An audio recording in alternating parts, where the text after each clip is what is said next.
Hi there. So yes, I read multiple books at a time. So let's jump back to Mission Earth and talk about Mission Earth in more detailed terms. Like I did last time when I was talking about the Will We Was engines. Let's talk about when is Mission Earth set. From certain elements on Earth in references there, like vehicles and countries mentioned, we know that it is after World War II, but before the 1990s. Why? Because multiple times, especially in the second book, Black Genesis, we hear World War II and a certain dictator mentioned quite a few times. And they are said to have already happened. And I will get into that a little bit later. The Soviet Union has not fallen yet. It fell in 1991, I believe. So it has, and it's still there in this book series. So we know that it has not fallen yet. The vehicles that are mentioned are already mentioned as being old, but they were popular in the 60s and 70s. So I don't recall exactly what vehicles were mentioned. It was like a Chevy. I know a Chevy station wagon was one of them. There was another type of truck that was like a Nissan truck or something like that. And then there was another French model of car that's kind of prevalent with like the gangster lifestyle. And these were all described as being old in this book, and the models that they're talking about were made in the 60s to 70s. So we can take a guess. This leads me to believe that the book series is describing events that happened in the mid to late 80s. L. Ron Hubbard, for reference, died in 1986, and he wrote Mission Earth between December of 1980 and finished all books in August of 1981. Yes, he wrote this series in about a year. So that's actually, it's extremely impressive considering I'm trying to write my own book and I couldn't imagine trying to write that in a year. I can't imagine trying to write one book in a year. Writing 10? He wrote 10 books in a year. He had to have had this stuff planned out way ahead of time. Like, it's impressive to me that he managed this in a year. With the context of when L. Ron Hubbard passed away and when he wrote Mission Earth, this led me to believe, the book was set in the mid to late 80s. It would be a contemporary setting for the time it was written.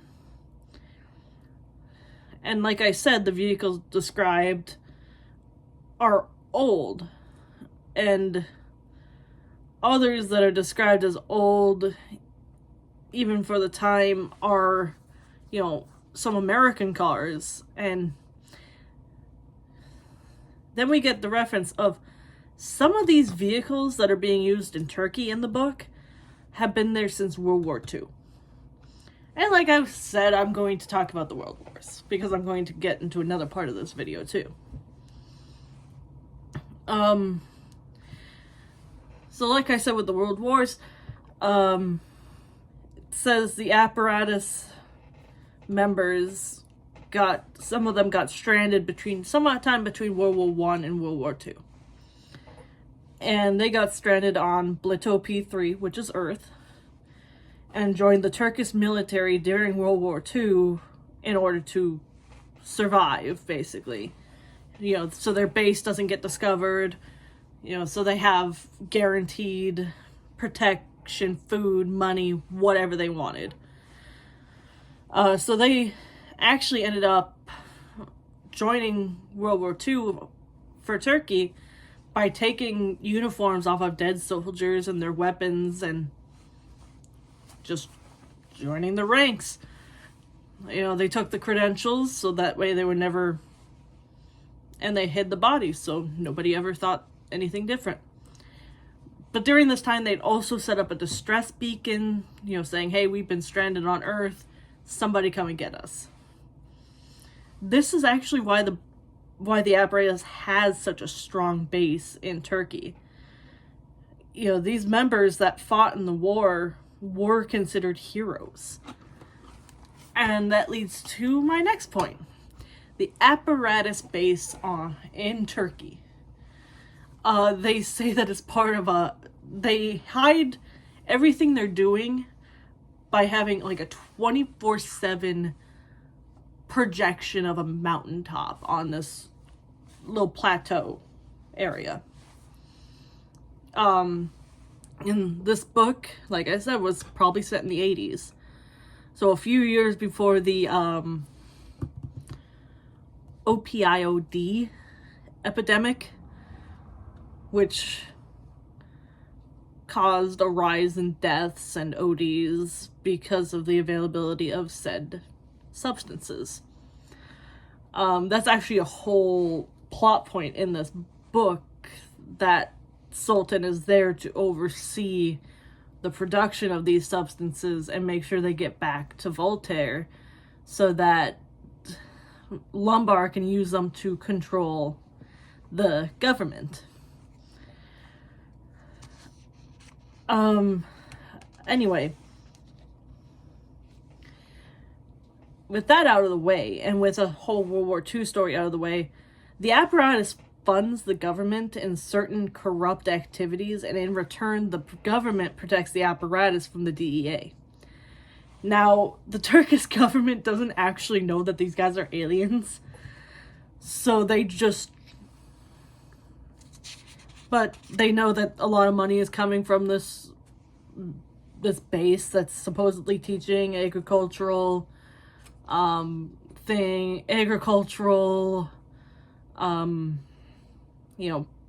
development and archaeological discoveries. This base apparently has a bunch of that stuff going on.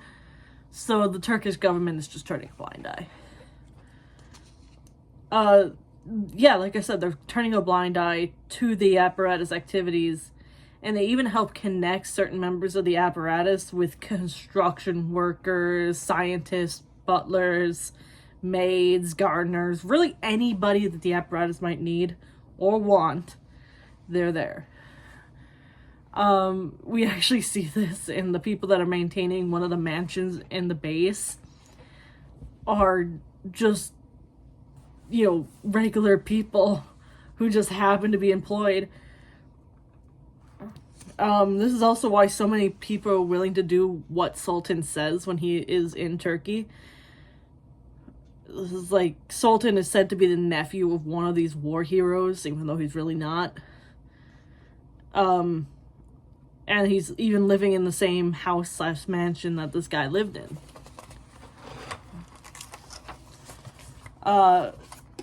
The Turkish government also helps the apparatus obtain false identities, with like birth certificates, IDs, alias names, jobs, money, whatever they need.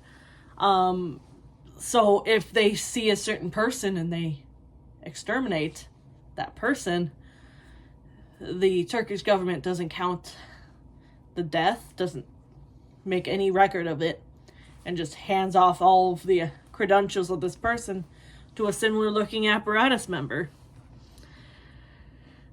This is really a interesting practice, and it is entirely how the apparatus is getting their hands on all the material that they need. How are they getting their hands on money? How are they getting their hands on, the goods that they need and everything? It's literally because the Turkish government is handing them identities. We actually see this this is a major contrast to America, because when they get to a courthouse in America to get Jet his fake identity, the person actually wants to see Jet face to face before he will hand out this fake birth certificate, ID, and everything. Even even charges him like 100 more than what he was originally going to charge the apparatus. So we can tell that, you know, the apparatus doesn't have as strong of a hold in America, but it has a really strong hold in Turkey. Even to the point where Sultan can say, hey, call up somebody, you know, one of the Turkish citizens, and have them rough up Jet, because Jet is part of the DEA. Part of the DEA. And a lie that Sultan had said. And this happens. 2 pro-Turkish wrestlers show up to rough up Jet, and Jet just completely smears them, which is actually just really funny. Just, I love that scene so much, where he ends up breaking one of their arms and just cuts off, like, pinches the guy in the neck and cuts off the blood flow to his brain, makes him pass out. It was a little intense, but it was really fun to watch. I also want to add something to the Will Be Was time drives a couple videos ago. Because of the Tug One having Will Be Was time drives, it only took 3.5 days to get to Earth. The typical speed for a freighter, which is what they were originally going to take, was 6 weeks. So this cut their time down significantly to get to Earth. The only reason the Tug One survived this voyage and everybody on it was because the simulated gravity did not fail. If not, when this thing accelerated, everyone would have just gone splat. Gone. Donezo. Nothing left. There are clocks on the Tug One that are set to Earth time and Voltarian time, which I just found humorous. It's not really a big detail, but it is funny. And they used the Tug One to get Jet to America. Basically what they did was they put it up in the atmosphere, or even past the atmosphere, and had watched as Earth moved below it. And then they landed in America at nighttime, which was really, really fun. And they had basically this whole thing calculated out, saying we have, from the time they landed, they're like, we have 12 minutes to spare for Jet to get off of this ship, everybody to be settled, and then for us to get back up in the air and land in Turkey at nighttime so nobody knows what's going on. And that is actually a law in the Voltarian, like, intergalactic travel thing, is on Earth, they cannot let anybody else know where they're from. So Earth is not to know that these people are aliens. They can't pay with Voltarian money. They can't speak the Voltarian language. They can't refer to each other by their Voltarian names, which means that Jetro Heller is no longer Jetro Heller. He is something. He has a completely different identity. And I can't remember exactly what it is, but they wanted him to be a junior of a certain high-powered pharmaceutical figure, you know, who basically had a monopoly on certain pharmaceutical goods. But this junior doesn't actually exist, so I can't wait to see how that's gonna go. Sultan still technically uses the first name Sultan, but he's no longer Sultan Gris. He is Sultan Bey. There's just plenty of different names that all of these people have when they're on Earth, and it's really just because that is the Voltarian way. They can't expose who they are. So yeah, my next video on Mission Earth is either going to be an update on the book, or it is going to be an update on, or it is going to be a description of some of the main characters.